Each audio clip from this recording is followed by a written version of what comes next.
da fama.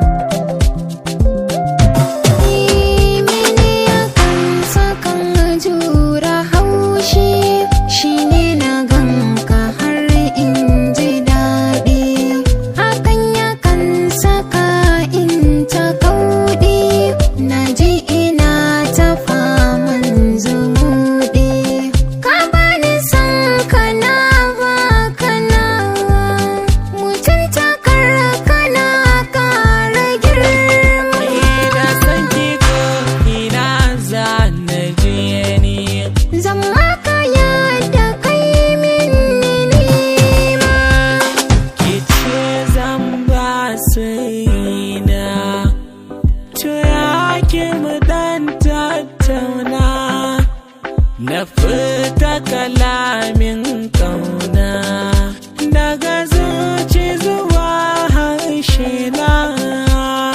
Ina son ki sosai, sosai sosai. Da son ka ko ina za na je ni. Ki mini yadda na yi miki kewa. Kai na fi so ban maka kishiya ba.